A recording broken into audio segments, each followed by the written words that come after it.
All right, 3-7. We're talking about asymptotes and holes for the graph of rational functions.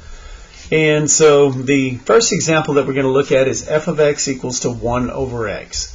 Okay, so what we're talking about now is kind of the behavior around x equals 0. So let's take a look at it. The graph is here, by the way, and so we're trying to look at the behavior of the function near x equals 0. We want to see what's happening to the graph near that particular value.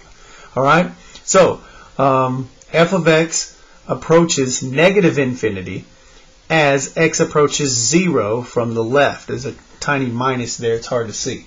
Okay, so notice that as x approaches 0 from the left, what's happening to the function? It is approaching negative infinity. Alright, so we can see that from the graph. Alright, or another way to say that is f of x decreases without bound as x approaches 0 from the left. Alright, now as the next thing that we want to look at is as it approaches from the other side. So f of x approaches infinity as x approaches 0 from the right. So as x gets close to 0 from the right, the value of the function itself approaches positive infinity. Alright? And so what that means is the line x equals 0 is a vertical asymptote of this graph. Okay? And so the other thing that they look at here is the end behavior, right? So f of x approaches 0 as x approaches negative infinity. So we can see the left end behavior. And the right end behavior, f of x also approaches 0 as x approaches positive infinity. And then so that's going to be your horizontal asymptote, right? And so for this particular graph, which is the parent function right here for rationals, then we look at this and we've got vertical asymptote right here at y equals 0, which is the y-axis. Did I say that backwards? Yeah, I did. At x equals 0, which is the y-axis, and we've got a horizontal asymptote at y equals 0, which is the x-axis. Okay. Now we come to the actual definition of vertical and horizontal asymptotes. So the line y equals a is a vertical asymptote of the graph when f of x approaches infinity or f of x approaches negative infinity as x approaches a either from the right or from the left. Alright? So if the x value approaches a, let's say, okay, if that causes the function value itself to approach infinity or negative infinity, either increase without bound or decrease without bound from either side, then x equals a is a vertical asymptote.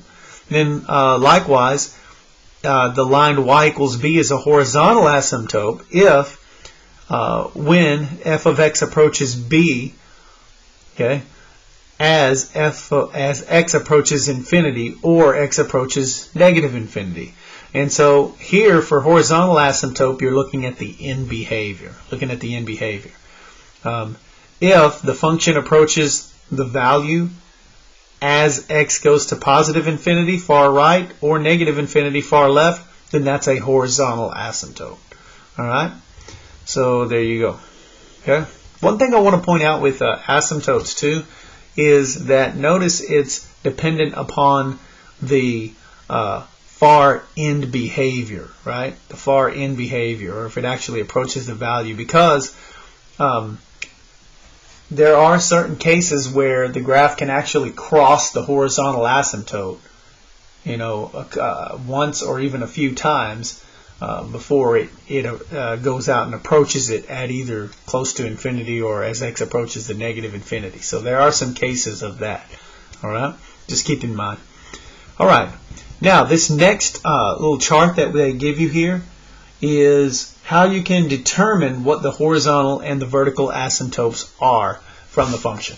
Okay, so let's say that f of x is a rational function where, and I'll skip to this part first.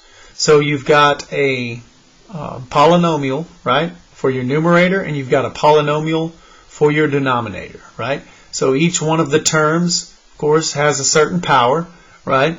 And each term has a coefficient in front of it, okay? So again, n of x is the polynomial for the numerator, and d of x is the polynomial for the denominator. Now, here's another crucial part of this, okay? The numerator and the denominator can have no common factors. So that if they do, you need to cancel those common factors out first. And as a matter of fact, those are typically going to be where your holes are. And we'll talk about that on the next page when we do some examples. All right?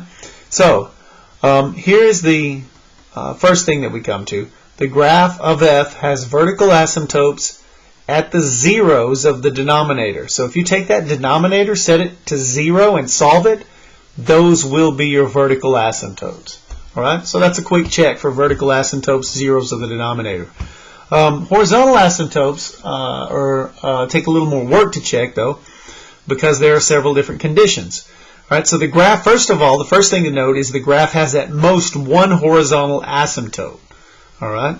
One horizontal asymptote. So there's not going to be more than one. And here's how it works. So really there's only three conditions, right? And it has to do with looking at the exponent of the highest term, or the degree of the numerator and the degree of the denominator. If n is less than m, okay, if n is less than m, all right, meaning, okay, if n is less than m, that means the bottom exponent is going to be bigger, right? If n is less than m. So if the bottom exponent is bigger, right?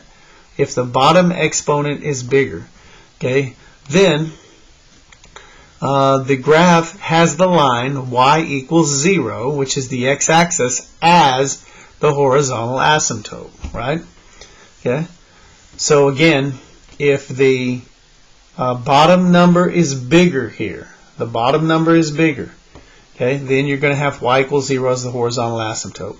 If the degrees are the same, if n equals m, the degree of the top and the degree of the bottom, in other words, the exponent of the highest term on each one is the same, all right, then the line y equals a sub n over b sub m is going to be your horizontal asymptote. Now, a sub n is the leading coefficient of the numerator, and b sub m is the leading coefficient of the denominator. In other words, so these numbers, you would just take them and put them in a fraction. All right? That's if the powers are equal on top and bottom. Now, if n is greater, right? If n is greater, that means the top exponent is bigger. Then the graph has no horizontal asymptote. It doesn't have a horizontal asymptote if the top exponent is greater than the bottom exponent. All right. Now, one thing that I would suggest is we just kind of go off to the side and make ourselves our own little chart that's a lot more simplified than having to read through all this math speak all the time. All right? So, for the horizontal asymptote, right? If the n is less than m. So n is less than m, that would mean the bottom exponent is bigger.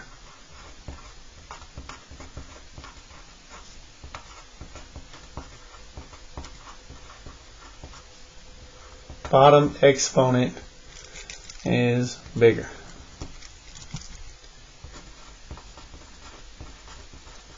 Okay, bottom exponent bigger.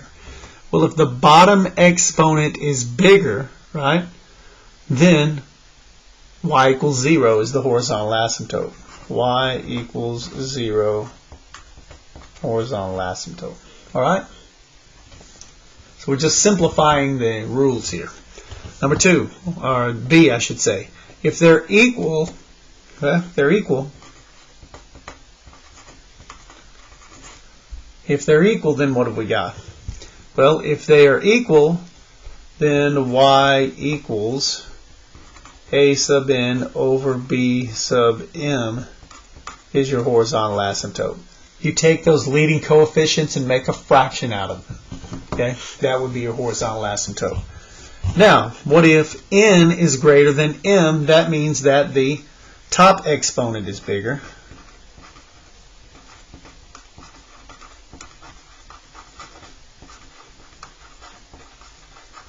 Alright, so if the top exponent is bigger, then there is no horizontal asymptote. If the top exponent is bigger, okay, then there is no horizontal asymptote.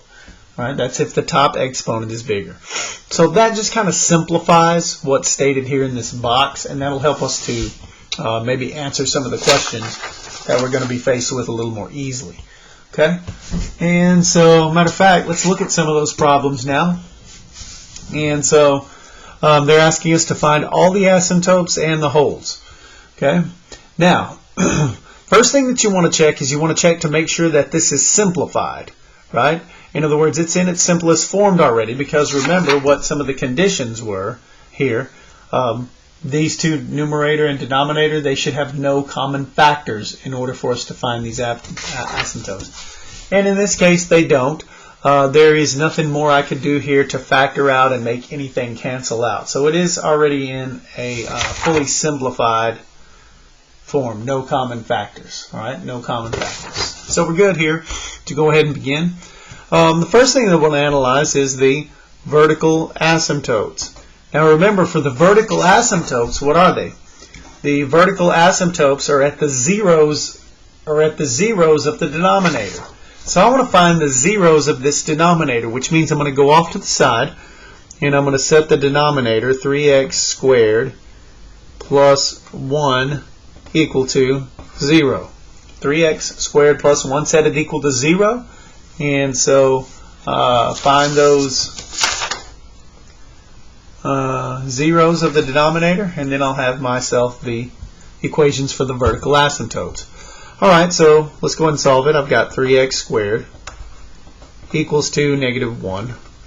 I'm ready to take these, I'm ready to divide actually by 3. X squared equals to negative 1/3. Now I'm ready to take the square root of both sides.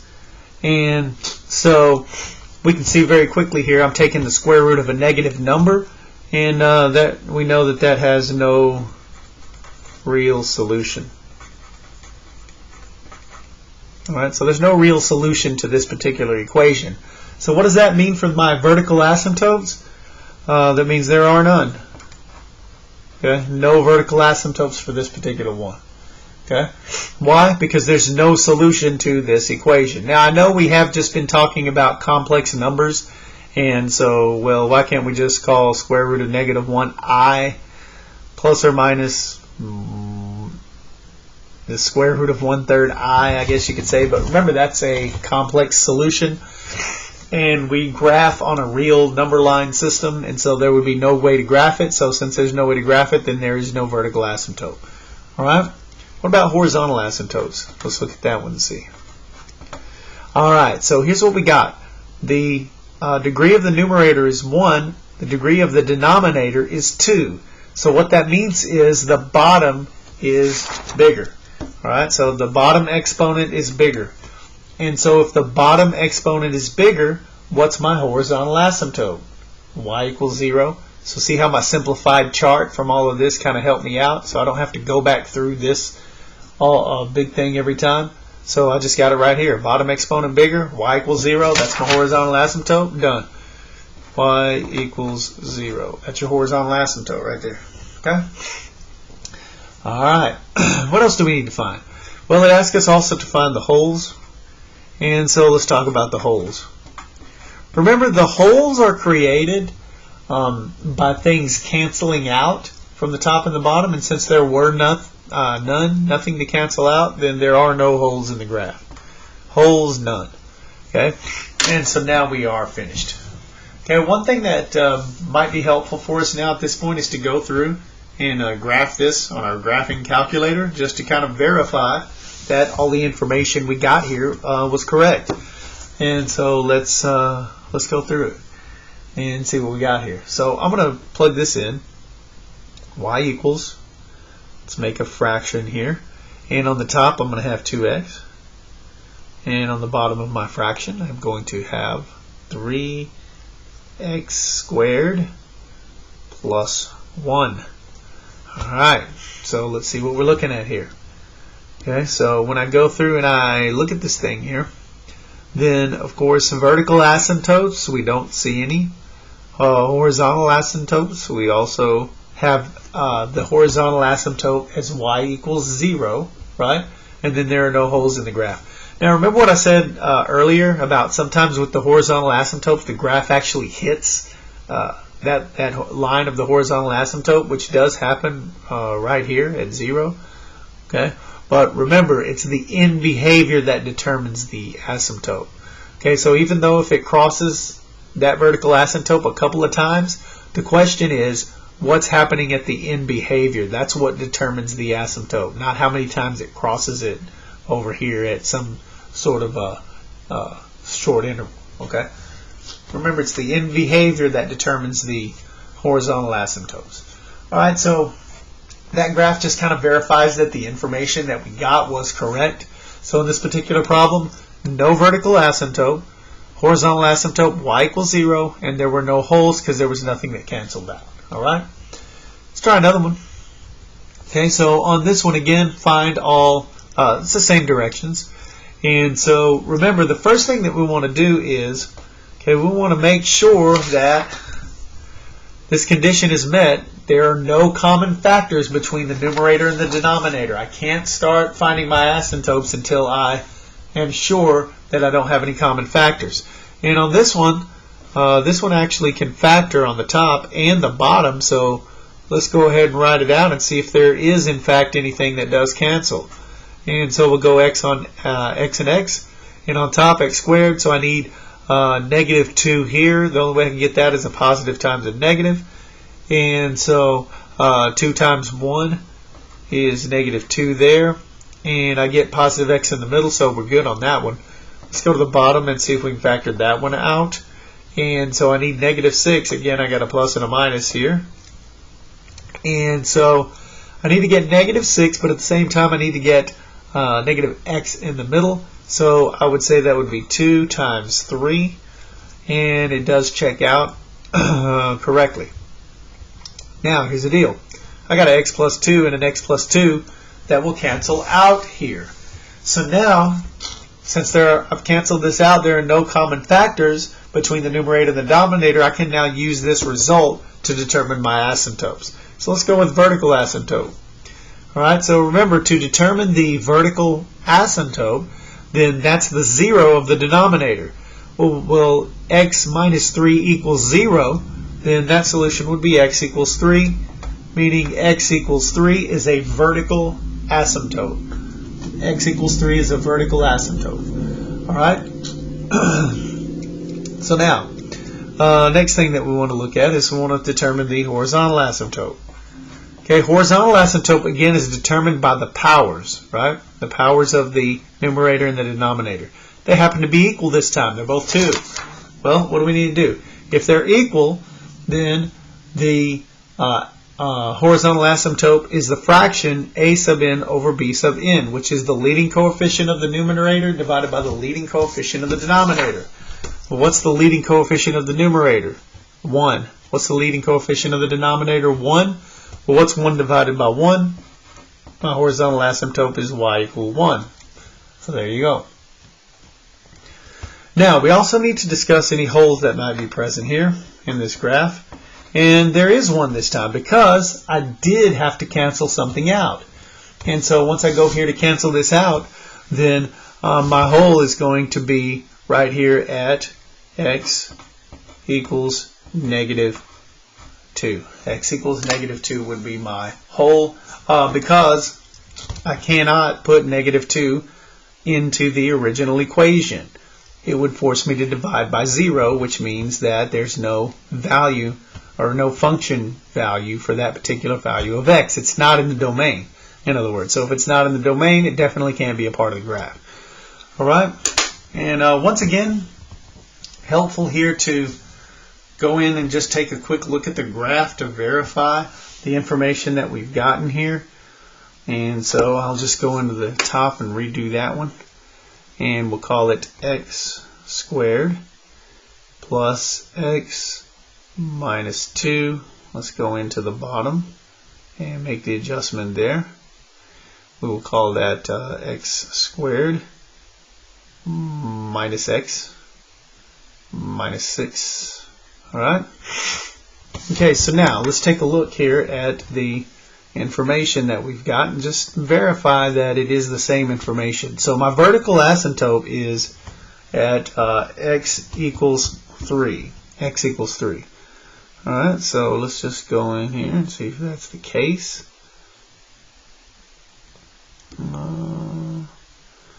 4, 3, 2, 1. All right, so at 3 is my asymptote here, so it's approaching 3, and it's never going to quite get there. Okay, so I would agree with that.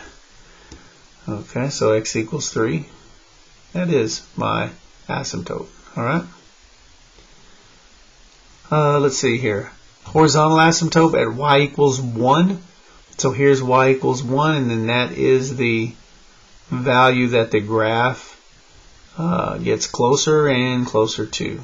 Okay, but never hits. And that's the same in behavior on both sides. Okay, so that checks out. Now we're supposed to have a hole at -2. And so sometimes graphing utilities don't show up holes correctly, and then that would be the case on this one. Alright, oh, well, maybe it does. Hold on a second. Yeah. When you put your hand right over it, I don't know if you guys can see that or not, but as I go right through here, right when I get to 2, it says undefined. And so what I did was I just grabbed it and then I pulled my finger away from it so that we could see the value on the graph, right? And notice right when I get on -2, what's it tell me? Undefined, and as a matter of fact, it puts a hole in the graph. Okay, and so this Desmos graphing calculator actually does account for the holes. Some graphing calculators don't. A lot of times the one we have in class, it won't show you the holes, but this one actually does. Okay, which is good. It's a good way to verify it. Now it doesn't show a hole in the graph itself when you're looking at it, but if you put your finger over it right at that value, it does show up. Okay, so there you go.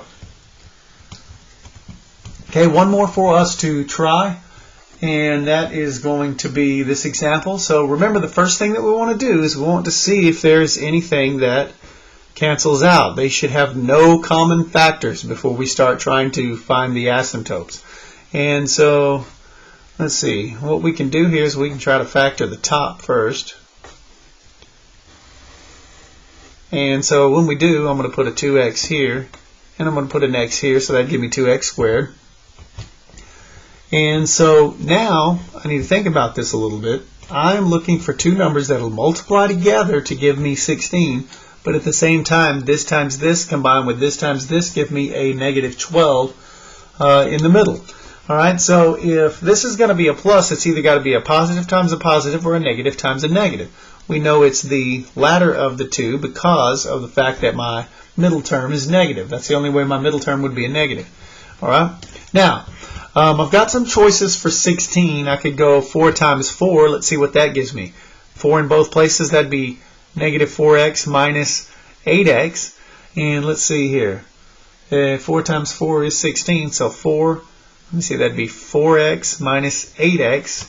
And that would be -12.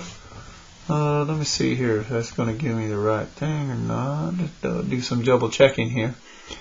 Let's see. So if we go 8, let's see. So let me check this one more time. Okay, hold on a second. I want to make sure. So that'd be 4, and then that would be 8. Okay, and that would be -12 there in the middle. All right, so that might be it. Well, let's check 8 and 2 real quick. So this is 8, and this is 2. And so for -4 times -4 is -16. Let's see if that's right. So if I put a 4 here and a 4 here, okay, so that's -4, -4, positive 16. That does check out. And so that would be -4x minus 8x, and that would be -12x. And so that does seem to check out correctly. And so what I want here, though, let me see, would that work? I'm just trying to think about this for a minute. Yeah, we can go with that, actually, either one. But what I want you to notice here is negative 8 minus 2 also would work on this. But you're going to see that it's going to work out just fine in the end here in just a moment. Okay. Anyway, on the bottom, we've got x and x. And so, again, I'm trying to get a negative 12, so that's got to be a positive times a negative. And to get 12, but at the same time negative x in the middle, I can go 3 times 4, but I want my 3 to be positive and my 4 to be negative. Alright? And so, let's see. We can now, can we continue to, I can just pull a 2 out of this and I'm done. So then we'll have 2 open. That would be x minus 2 close. And we would have times x minus 4. And this is over.